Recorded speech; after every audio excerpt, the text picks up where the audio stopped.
gbajúgbajà babalawo ilẹ̀ Yorùbá ni tó jẹ́ àwíṣe àgbáyé ìyún Àràbà Wande Abimbola. Bàbá náà máa ti dá sí ọ̀rọ̀ tí ó ń lọ ìyún ọ̀rọ̀ tó ń jà rìnrìn jù lórí ẹ̀rọ ayélujára báyìí àti ní ilẹ̀ Yorùbá báyìí ìyún ìjà àgbà tó ń ṣẹlẹ̀ kábíyèsí onírìṣà àrólé Oòduà ọba Babátúndé Ẹniìtàn Adéyẹyè Ògúnwùsì Ọ̀jájá kejì àti kábíyèsí Aláàfin Ọ̀yọ́ ikú bàbá yèyé ọba Akeem Abimbola Ọ̀wádé àkọ́kọ́ ti Ọ̀jọ̀gbọ́n Wande Abimbola tó jẹ́ babaláwo tí gbogbo àwọn oníṣẹ̀ṣe bọ̀wọ̀ fún púpọ̀ ní ilẹ̀ Yorùbá tó sì tó jẹ́ onífá tó gbọ́fá yanranyanran. Ó ti sọ̀rọ̀ lórí ọ̀rọ̀ yìí tó sì ti sọ àwọn ìgbésẹ̀ tí òun gẹ́gẹ́ bí ẹnìkan àti babaláwo pẹ̀lú àgbàlagbà tó jẹ́ tí yóò gbé lórí ìjà Ọọ̀ni àti Aláàfin Ọ̀yọ́. Ẹ̀rọ ti pé lópin ọ̀sẹ̀ tó kọjá ní Ọọ̀ni Ilé-Ifẹ̀ ni ó lọ ṣe ìfilọ́lẹ̀ ẹ̀rọ ayélujára kan tó pè ní Together ní ilé ìgbafẹ́ àti ilé ìtura ńlá gbajúgbajà ọkùnrin oníṣòwò ọmọ bíbí ìlú Ìbàdàn ni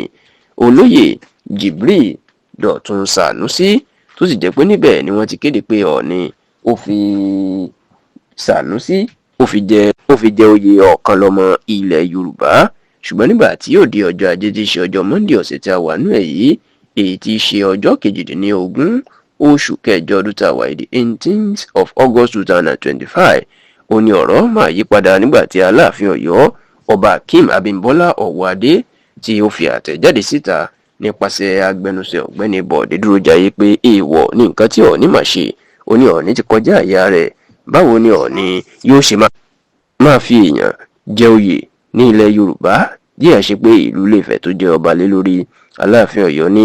kò sí ọba náà lórí Ọọ̀ni tó láṣẹ láti fi èèyàn jẹ oyè kọjá àdúgbò tàbí abúlé wọn àti agbègbè tó ń darí. Ó ní ẹnìkan ṣoṣo tó ní àṣẹ àti agbára láti fi oyè dá èèyàn lọ́lá ní gbogbo ilẹ̀ Yorùbá òun náà ní Aláàfin Ọ̀yọ́ tó jẹ́ olórí ọba gbogbo ilẹ̀ Yorùbá.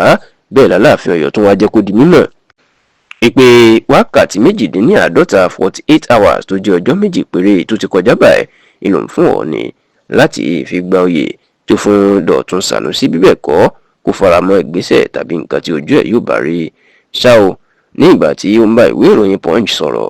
Ọ̀jọ̀gbọ́n Wande Abimbola jẹ́ kó di mọ̀ wípé àgbà kí wà lóríjà kórí ọmọ tuntun wọ̀. Ó ní báyìí òun ti bẹ̀rẹ̀ ìgbésẹ̀ lórí bí Aláàfin Ọ̀yọ́ àti Ọọ̀ni Ilé-Ifẹ̀ bí wọn yóò ṣe parí ìjà tí ààrẹ àwọn méjèèjì yóò gún régé. Àràbà Wande Abimbola ní òun ti fẹ́ pé ìpàdé àlàáfíà báyìí èyí tí ọba kọ̀ọ̀kan láti ìpínlẹ̀ mẹ́fẹ̀ẹ̀fà tó wà ní ilẹ̀ Yorùbá àti ìpínlẹ̀ Kwara tí wọn yóò wà tí òun náà àtàwọn alẹ́nulọ́rọ̀ míì náà yóò wà níbi táwọn yóò ti